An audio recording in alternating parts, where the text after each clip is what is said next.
चलो हम सेकंड जो यूनिट है, दूसरी इकाई, हम उसको अध्ययन करेंगे बच्चों। और इकाई का नाम है प्रबंधक के सिद्धांत, प्रिंसिपल ऑफ मैनेजमेंट। अब ध्यान से समझो बच्चों, बहुत सारे जो प्रबंध शास्त्री है उन्होंने अपने अपने सिद्धांत दिए हैं, लेकिन आपके एमपी बोर्ड के 12th क्लास में दो जो आपके प्रबंध शास्त्री बच्चों, उन्हीं के सिद्धांत को हमारे कोर्स में रखा हुआ है और उन्हीं के बारे में हमें इस इकाई में पढ़ना है।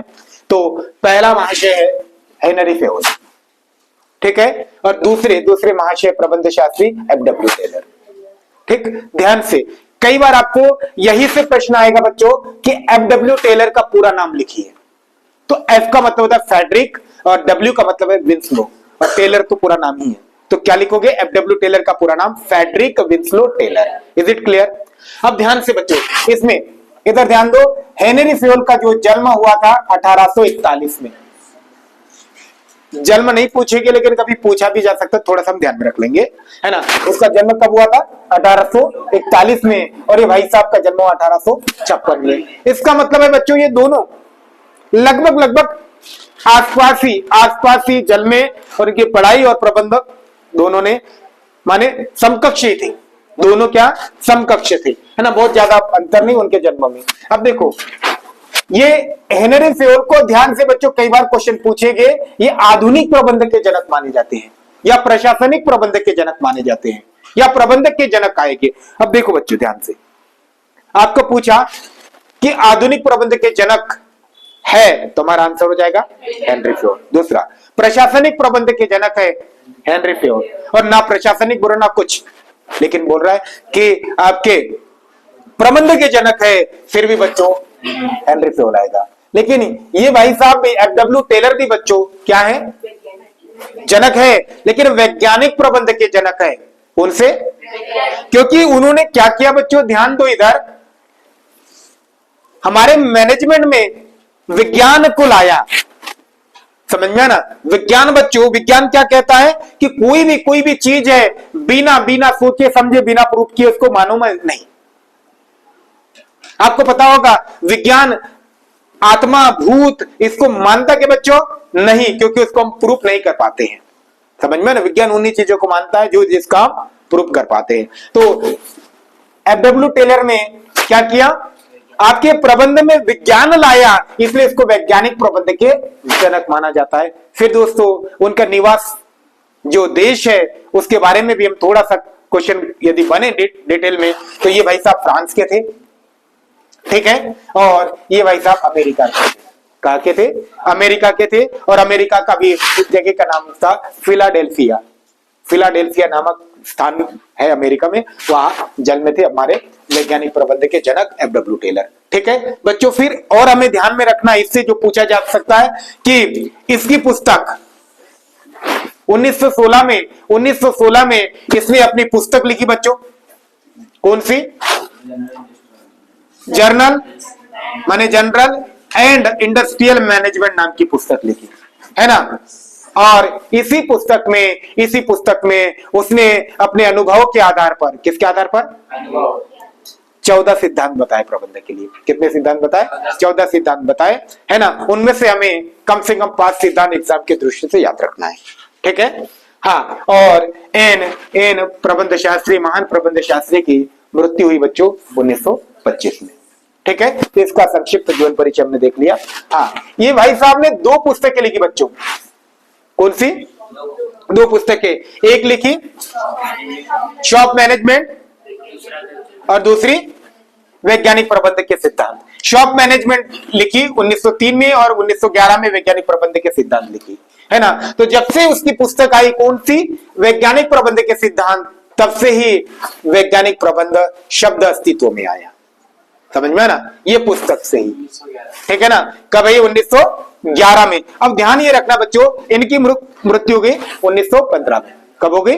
1915 में। 25 में, इनके 15 में। अब हमें ध्यान में रखना है, कई बार पुस्तक से ही प्रश्न पूछा गया है कि शॉप मैनेजमेंट किसकी पुस्तक है, तो ध्यान में रखना इसकी 2 पुस्तक है, वैज्ञानिक प्रबंध के सिद्धांत। ये तो कोई कंफ्यूजन ही नहीं, क्योंकि वैज्ञानिक प्रबंध का जनक वो है, तो ये तो कोई बच्चा ही दिमाग होगा जो कंफ्यूजन गलत करके आएगा, है ना। शब्द से शब्द मिल रहे बच्चों, तो ये तो नहीं है, लेकिन इसको ध्यान में रखना शॉप मैनेजमेंट, वो इतने बेवकूफ नहीं एग्जामिनर की वैज्ञानिक प्रबंध के जनक किसकी पुस्तक पूछेंगे, यानी सिद्धांत किसकी पुस्तक, वो पूछेगा शॉप मैनेजमेंट किसकी पुस्तक है, तो फिर हमें लिखना पड़ेगा किसकी, FW टेलर की। और फिर इसकी ये पुस्तक नहीं पूछेंगे और डायरेक्ट पूछेंगे एक शब्द में उत्तर कि भाई आपके हेनरी फेयोल की पुस्तक का नाम लिखिए, या हेनरी फेयोल ने कौन सी पुस्तक लिखी थी या प्रकाशित की थी, तो हमारा क्या आंसर क्या होगा, the general and industrial management. ठीक है, तो इनका ये संक्षिप्त परिचय होगा। बच्चों हम क्या करते, पहले समझते कि सिद्धांत होते क्या है, क्या होते, सुनो बच्चों, सिद्धांत कुछ होता नहीं है, सिद्धांत एक नियम होते हैं, है ना, एक सामान्य नियम है हम जिसको हम बना लेते हैं। सिद्धांत हमें ये बताते हैं, सिद्धांत क्या है, एक आधारभूत सत्य बात है। कैसी बात है, पूर्ण सत्य बात नहीं है, पूर्ण सत्य बात नहीं है, सिद्धांत आधारभूत सत्य बात है। इसका मतलब भविष्य में बच्चों, भविष्य में कोई परिस्थिति आने पर आपको बिना किसी विचलन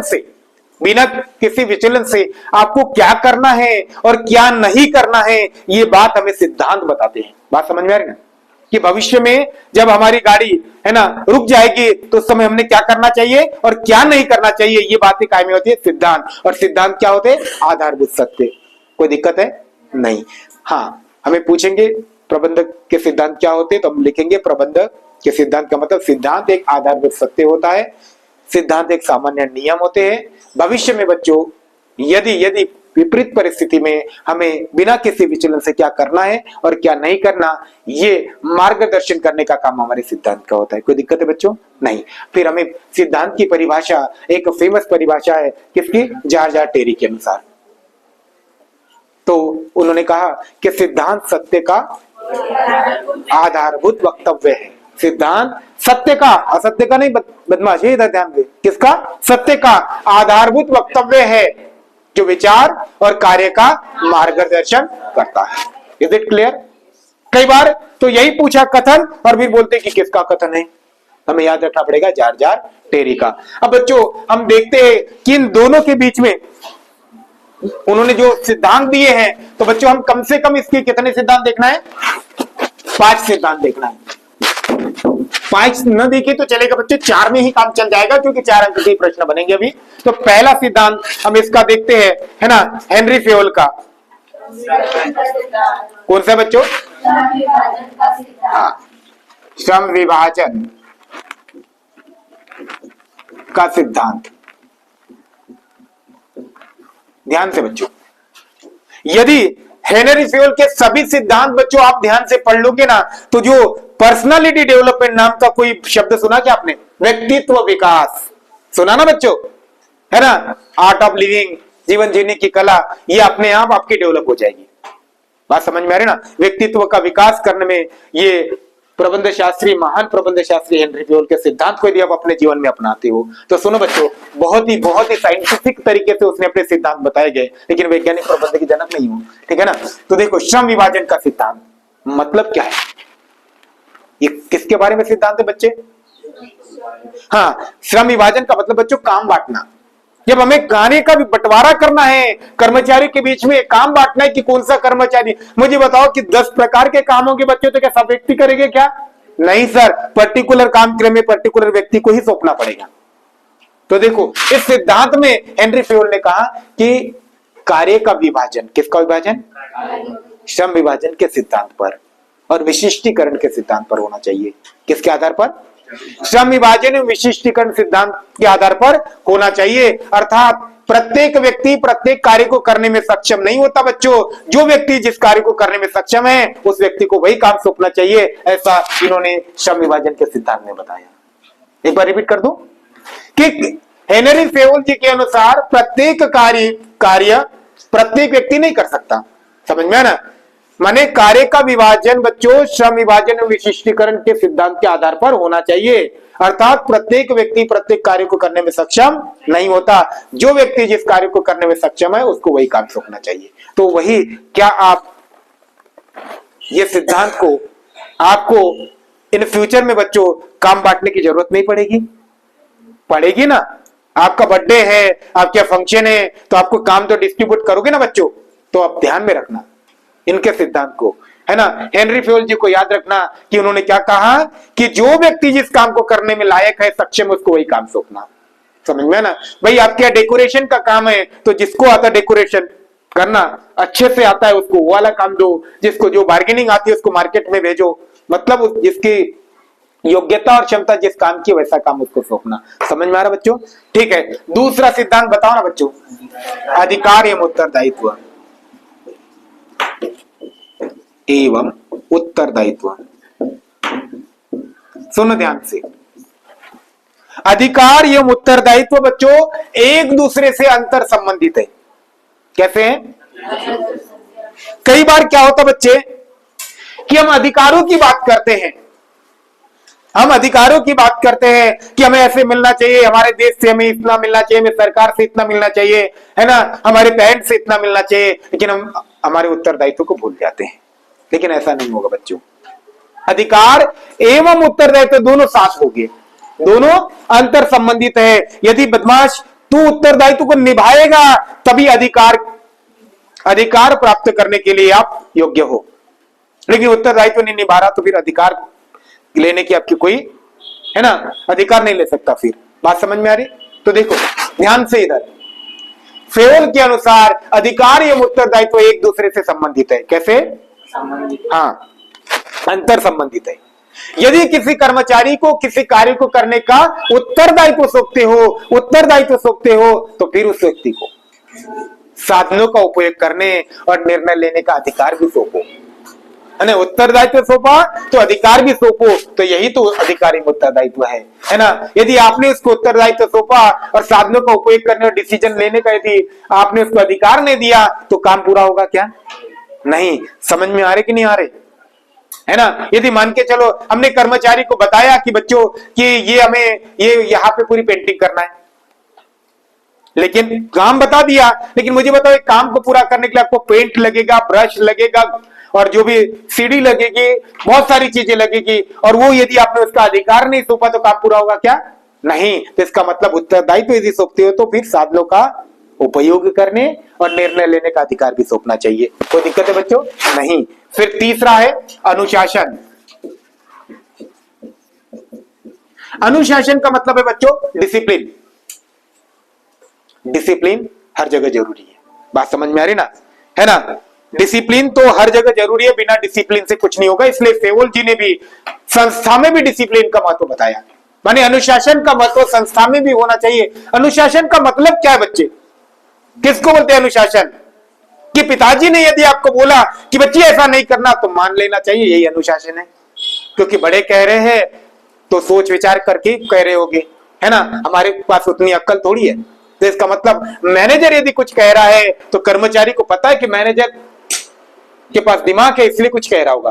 तो अनुशासन का मतलब है अपने से बड़े अधिकारी के आदेशों का पालन नियमों के प्रति विश्वास से लगाया जाता है।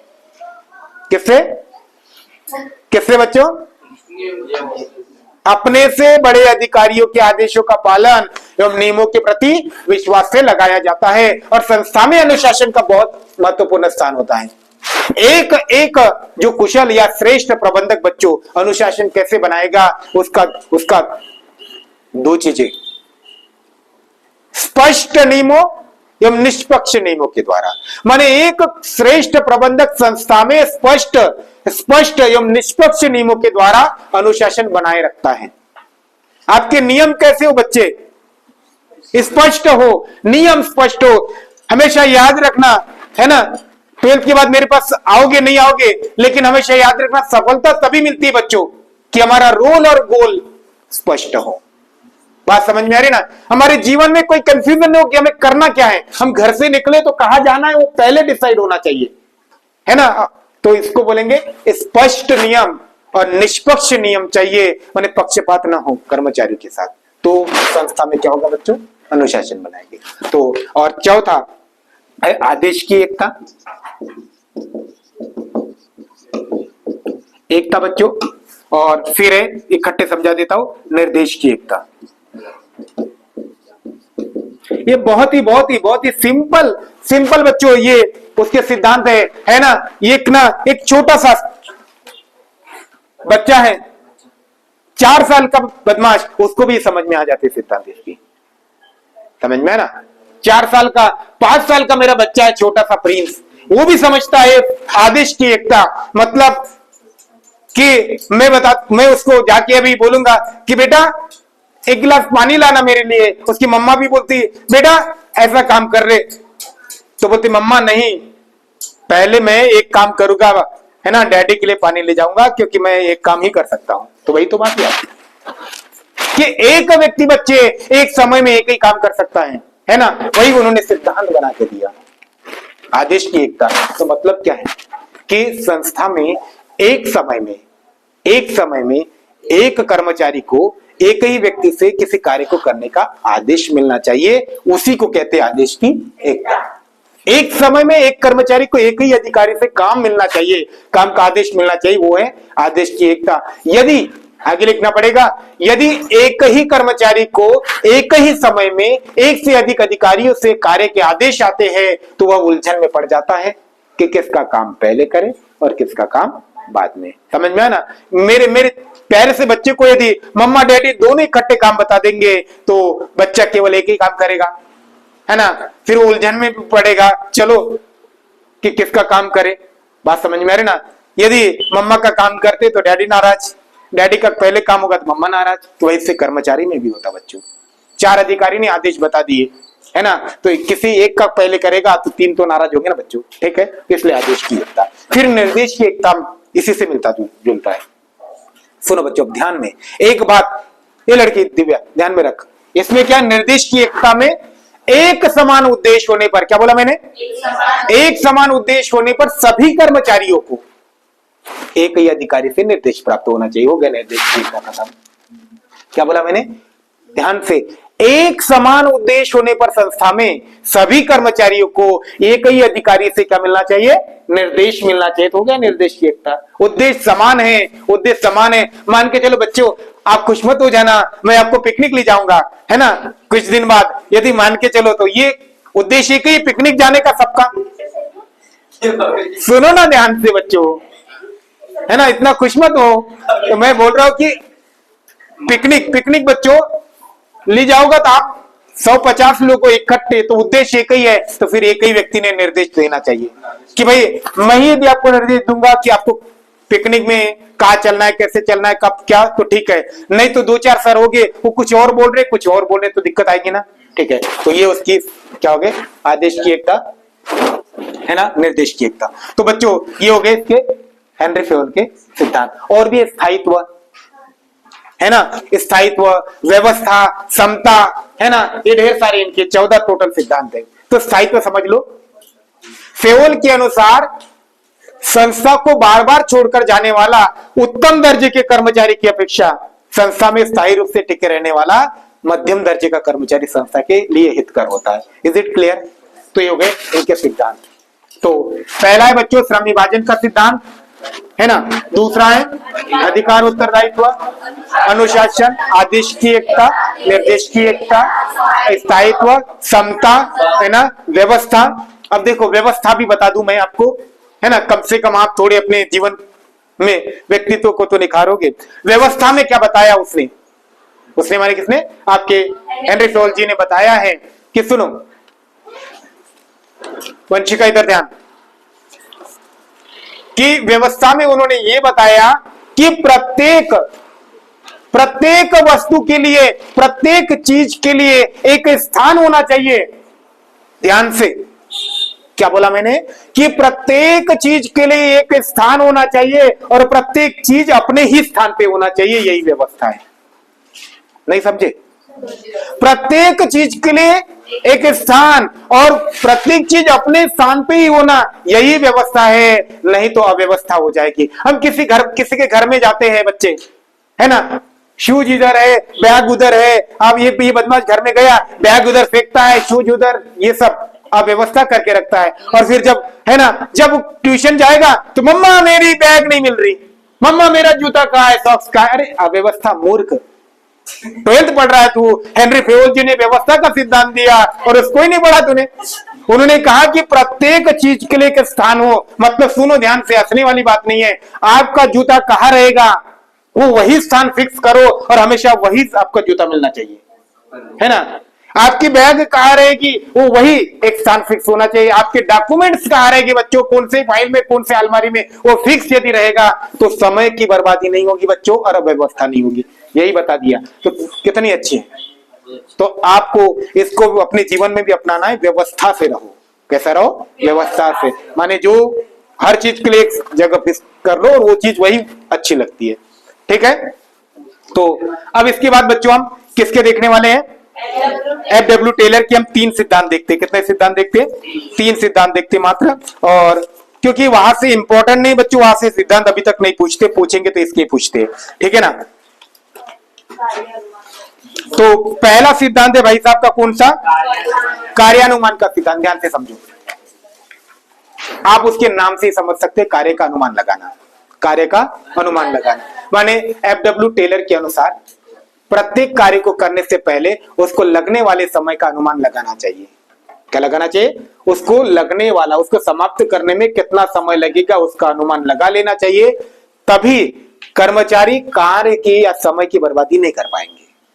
माने किसी काम को करने से पहले उसमें लगने वाला समय पहले से निर्धारित कर लेना चाहिए, तभी कर्मचारी क्या नहीं कर पाएंगे, कार्य में समय की बर्बादी नहीं कर पाएंगे। दूसरा है बच्चों कार्य नियोजन का सिद्धांत। तो देखो उन्होंने बोला कि किसी भी काम को करने से पहले उसकी प्लानिंग करो, और प्लानिंग करने के लिए हमें बच्चों 4W, कई बार पूछे कि टेलर के 4W बताओ, तो नियोजन में 4W काम देना है।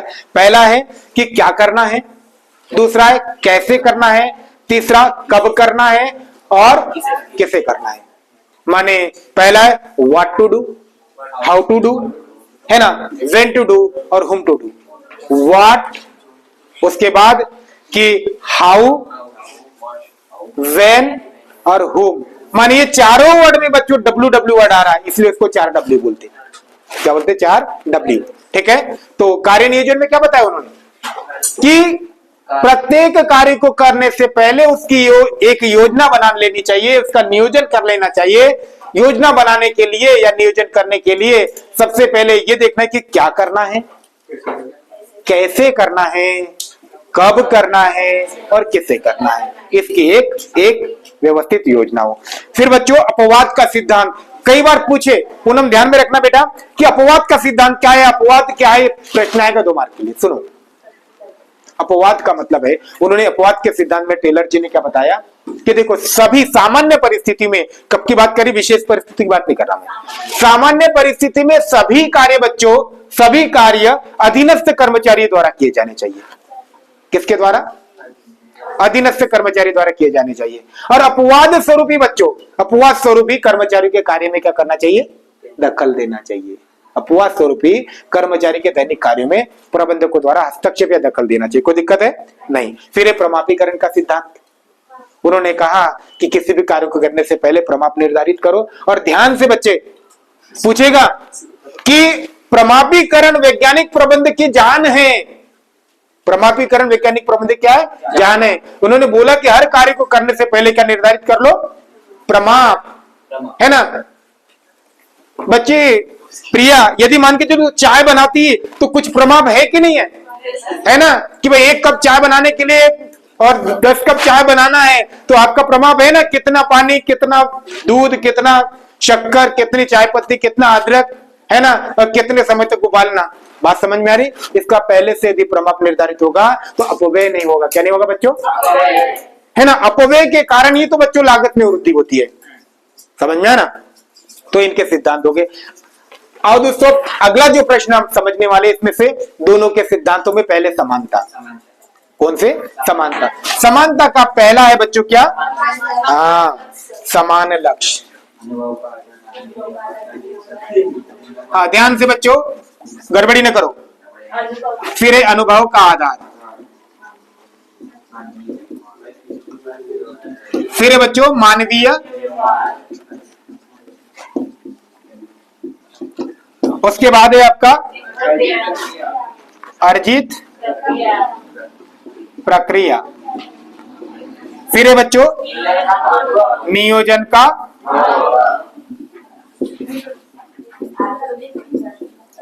महत्व। हाँ तो बच्चों 1 2 3 ये 4 और 1 5, ध्यान से बच्चों। हाँ बच्चों हैंड राइटिंग बड़ी गंदी है मेरी, मैं स्वीकार करता हूँ, कोई दिक्कत नहीं है ना, लेकिन कॉन्सेप्ट बहुत अच्छा है, ठीक है। खैर मैं तो ऐसा चाहता हूँ, मेरी इतनी हाँ खत्म हो गई, बंद हो गया मोबाइल, नहीं तो टेंशन छोड़ो, चल रहा ना वो, अब कोई बात नहीं। हाँ तो मैं समझा रहा था कि हैंड राइटिंग मेरी इतनी अच्छी बच्चे कि मेरे को राष्ट्रपति अवार्ड मिलने वाला था, लेकिन चुप गया, छोड़ो, है ना, उस चक्कर में मैं नहीं जाता। मैं चाहता हूँ कि मैं अच्छा लिखूं, लेकिन बच्चों दिन भर लिख लिख के मैं बोर हो गया शब्दों को, तो मेरे को आलसी आती। खैर जाने दे इधर। पहला है बच्चों सुनो ध्यान से, ये दोनों महाशय है, इनके बीच में समानता क्या थी तो सुनो। दोनों के लक्ष्य समान थे, दोनों ही प्रबंध प्रशासन में सुधार करना चाहते थे। बात समझ में आ रही? इसमें लिखेंगे अनुभव का आधार। दोनों ही उच्च स्तर के प्रबंधक थे। कैसे थे? हाँ क्यों? क्योंकि उनके सिद्धांत उनके अनुभव को प्रदर्शित करते। फिर मानवीय व्यवहार, दोनों ही विद्वानों ने इस बात को स्वीकार किया कि कर्मचारियों के साथ उचित मानवीय न्यायपूर्ण व्यवहार किया जाना चाहिए। फिर दोस्तों अर्जित प्रक्रिया, दोनों ही विद्वानों ने इस बात को स्वीकार किया कि प्रबंध एक अर्जित प्रक्रिया है, उसे बच्चे हम विशेष शिक्षण प्रशिक्षण के द्वारा अर्जित कर सकते हैं, सीख सकते हैं या विकसित कर सकते हैं, हासिल कर सकते हैं, एक ही बात है, ठीक है। फिर है नियोजन का महत्व, दोनों ही विद्वानों ने प्रबंध में नियोजन के महत्व को स्वीकार किया बच्चों। फिर है आपका आधुनिक विचारधारा, दोनों ही महाशय जो है विद्वान है, आधुनिक विचारधारा को प्रोत्साहन मिला है उनके सिद्धांतों से। अब बच्चों इनमें असमानता की, सुनो बच्चों, यहां से समानता का नहीं आया तो असमानता का आएगा बच्चों, ठीक है ना। और यदि नहीं आया तो हेनरी फ्योल के सिद्धांत आएंगे, आप लिख लो कि 3 में से एक क्वेश्चन आपको देखने को मिलेगा, है ना, लिख लो, है ना। नहीं आया तो बच्चों जान दो क्या कर लोगे तुम मेरा खैर नहीं आएगा बच्चों, विश्वास रखो। अब आगे बढ़ते हैं इसकी असमानता में। पहला बिंदु बताओ क्या है? हाँ अब ध्यान से समझाओ, इस बात को समझ लो बच्चों। ये हेनरी फ्योल ने बच्चों खनन इंजीनियर की डिग्री प्राप्त की थी, उसकी शिक्षा के बारे में बता रहा हूं। कौन सी? खनन इंजीनियर, माने इंजीनियरिंग की बच्चे उसने। और उसके बाद फ्रांस की बड़ी बड़ी कोयला खान कंपनी में उसने नौकरी चालू की और इंजीनियर के पद पे चालू की, है ना। कुछ वर्षों तक उसी कंपनी में इंजीनियर बने और उसकी प्रतिभा को देखते हुए उसके मालिक ने उसको सीईओ बना दिया, डायरेक्टर बना दिया, समझ में ना, प्रबंध संचालक बना दिया उस बंदे को। और फिर वो लगभग बच्चों 30 से 40 साल तक उसी बड़े पद पर वो कार्य करते रहे। और उसना अनुभव के आधार पर उन्होंने अपनी पुस्तक लिखी और प्रबंध के सिद्धांत। उन्होंने देखा कि प्रबंध करने में दिक्कतें आती है, और मैंने जो अनुभव किया है बहुत बड़ा अनुभव था, कंपनी बहुत बड़ी थी, तो उन्होंने अपने देखा कि आने वाली पीढ़ी को लिए, है ना, ये किस तरीके से हम बेटर तरीके से मैनेजमेंट करेंगे, वो उन्होंने अपनी पुस्तक में लिखा। तो इन्होंने अपना कार्य बच्चों प्रबंधक के उच्च स्तर से शुरू किया था। कैसे? तो इसीलिए उसका केंद्र बिंदु क्या था? प्रबंधन था। क्या था? प्रबंधन। और सेवोल भाई साहब ने अपना कार्य, सुनो ना बच्चों, सबसे पहले वो भाई साहब जब नौकरी पे लगे तो ट्रेनर के रूप में, प्रशिक्षणार्थी के रूप में, क्या होता बच्चे कि जो नए कर्मचारी संस्था में जाते ना, तो उनको ट्रेनिंग दी जाती है 2 4 8 10 दिन की। तो ट्रेनर थे वो 2 4 8 दिन की ट्रेनिंग देने के लिए। इसका मतलब मुझे बताओ, ये प्रबंध का निचला स्तर था, तो इसीलिए उसका केंद्र बिंदु श्रमिक था। क्या था? कई बार पूछा गया है, ध्यान से बेटा, है ना, कि हेनरी फ्योल का केंद्र बिंदु क्या है? प्रबंधन। ध्यान से, प्रबंधन क्यों है? क्योंकि प्रबंधक के उच्च स्तर से अपना कार्य शुरू किया। और तू बता बेटा दिव्या, बहुत हंस रही तू, है ना, कि आपके FW टेलर का केंद्र बिंदु क्या है? क्यों है? रुको भाई, बोलेगी लड़के, क्यों है? वो कर्मचारी थे, वो भी तो कर्मचारी थे, फ्योल भी। अरे उन्होंने अपना कार्य प्रबंध के निम्न स्तर से शुरू किया था। तो निम्न स्तर पे, प्रबंध में सबसे निम्न स्तर पे काम करने वाले लोग श्रमिक होते हैं। It clear? दूसरा बच्चों, विचारधारा।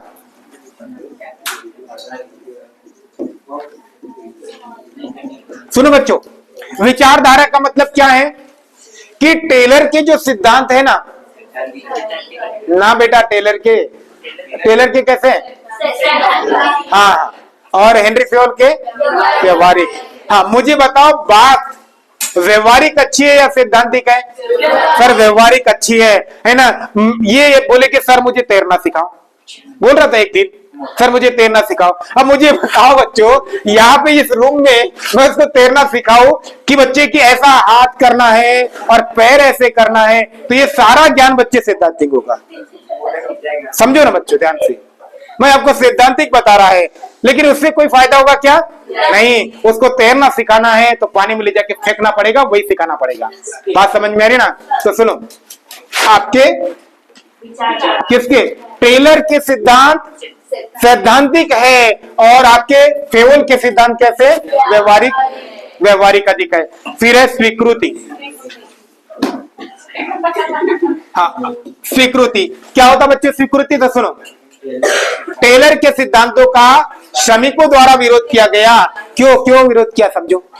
क्योंकि श्रमिकों का वर्क लोड है ना, वर्क लोड बढ़ गया था, उसके कारण प्रमापीकरण के सिद्धांत के कारण। किसके कारण? प्रमापीकरण के सिद्धांत के कारण, क्योंकि प्रत्येक कार्य का पहले से प्रमाप होता है और उसी के आधार पर काम करना है आपको स्टैंडर्ड के हिसाब से। तो इसलिए क्या वर्क लोड बढ़ गया, इसलिए उन श्रमिकों ने उसका क्या कर दिया, उनके सिद्धांत का विरोध किया, जबकि फेयोल के सिद्धांत को सभी ने स्वीकार किया। फिर बच्चों महत्व, माने देखो टेलर ने माने किसको महत्व दिया? यांत्रिकरण को महत्व दिया। कर्मचारियों की या श्रमिकों की कार्यक्षमता बढ़ाने के लिए श्रमिक किसकी, यांत्रिकरण को महत्व दिया, मशीनीकरण को या टेक्नोलॉजी को महत्व दिया। और बच्चे इसने आपके फेयोल जी ने किसको महत्व दिया? प्रबंधक के कार्य को, ठीक है ना। तो फिर से हम दोनों में असमानताएं देख लेते। पहला केंद्र बिंदु, टेलर का केंद्र बिंदु श्रमिक था, क्योंकि उसने अपना कार्य प्रबंधक के निम्न स्तर से शुरू किया था। और फेयोल जी का केंद्र बिंदु प्रबंधन था, क्योंकि उसने अपना कार्य प्रबंधक के उच्च स्तर से शुरू किया था। फिर विचारधारा, टेलर के सिद्धांत सैद्धांतिक अधिक है और ये भाई साहब के सिद्धांत व्यवहारिक है। फिर है स्वीकृति, टेलर के सिद्धांतों का श्रमिकों द्वारा विरोध किया गया है, जबकि प्रबंधक के सिद्धांत को सभी ने स्वीकार किया है। फिर महत्व, टेलर ने श्रमिकों की कार्यक्षमता बढ़ाने के लिए यांत्रिकरण को अधिक महत्व दिया और फेयोल जी ने श्रमिकों की कार्यक्षमता बढ़ाने के लिए प्रबंधक के कार्य को महत्व दिया। तो बच्चों ये इसमें समानताएं असमानताएं होगी। अब हमें इसमें दो क्वेश्चन और देखना है। एक क्वेश्चन है बच्चों वैज्ञानिक प्रबंधक के लाभ, है ना। तो बच्चों वैज्ञानिक प्रबंधक का पहला लाभ क्या है कि उत्पादन में वृद्धि होगी। क्यों उत्पादन में वृद्धि होगी? ध्यान से समझो इधर, क्योंकि वहां क्या है, प्रमापीकरण है। प्रमापीकरण के कारण समय की बचत होगी, अपव्यय नहीं होगा, तो स्वाभाविक उत्पादन बढ़ेगा, ठीक है। दूसरा है लागतों में कमी। क्यों? क्योंकि प्रमापीकरण के सिद्धांत के कारण कम समय पर ज्यादा अच्छा काम होगा, तो लागत कम होगी कि नहीं होगी?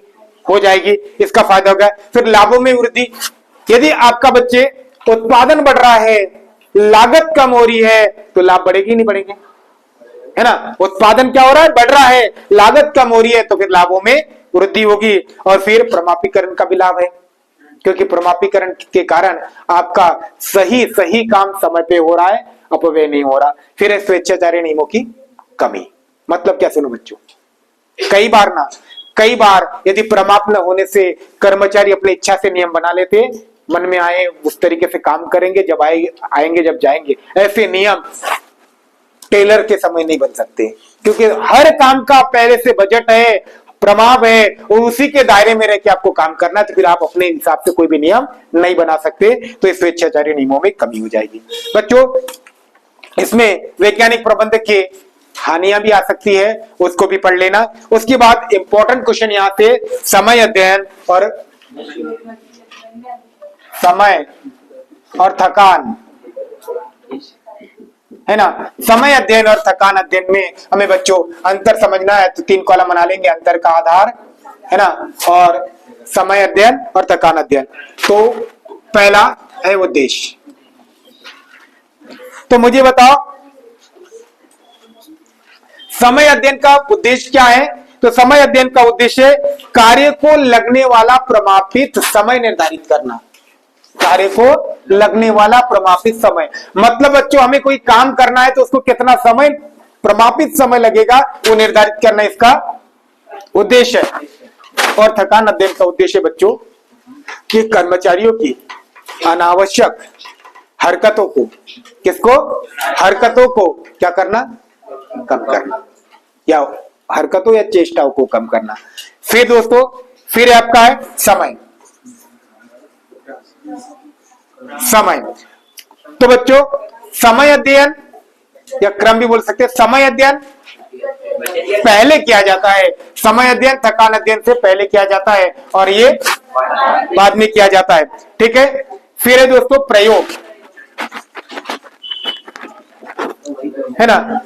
समय अध्ययन, गति अध्ययन, थकान अध्ययन एक ही बात है ना, थकान और गति, ठीक है। कई बार थकान अध्ययन आएगा, कई बार गति अध्ययन आएगा, ठीक है। फिर है प्रयोग, हम इसमें किसका प्रयोग करते हैं, स्टॉपवॉच का, और इसमें बच्चों कैमरे का प्रयोग करते हैं। फिर है संबंध, संबंध तो बताओ, हाँ कार्य क्षमता और इसका, हाँ अनावश्यक हरकतों को कम करना है। तो बच्चों ये क्या होगा इसके, किसमें समय अध्ययन, गति या थकान अध्ययन में अंतर, ठीक है। तो पहला क्या उद्देश्य, समय अध्ययन का किसी कार्य को करने में लगने वाला प्रमापित समय ज्ञात करना है, और इसमें श्रमिकों या कर्मचारी के अनावश्यक चेष्टाओं या हरकतों को कम करना है। फिर दोस्तों समय, समय अध्ययन या क्रम लिखेंगे, थकान अध्ययन से पहले किया जाता है और ये बाद में किया जाता है। फिर प्रयोग, इसमें प्रायः स्टॉप वॉच का प्रयोग होगा। मैंने कितना स्टॉप वॉच देखा होगा ना बच्चे, हम दौड़ लगाते हैं तो दौड़ लगाते स्टॉप वॉच का यूज होता है ना, कितने समय हमने वो पूरा किया। और यहाँ पे कैमरे का प्रयोग होगा, कैमरे से पता चलेगा कि आप यदि मान के चलो काम करना है तो शरीर के कौन से हिस्से का कितना उस काम के लिए हिलना चाहिए, वही आपकी हरकतों को देखते हैं कैमरे के द्वारा, ठीक है। फिर है संबंध, है ना।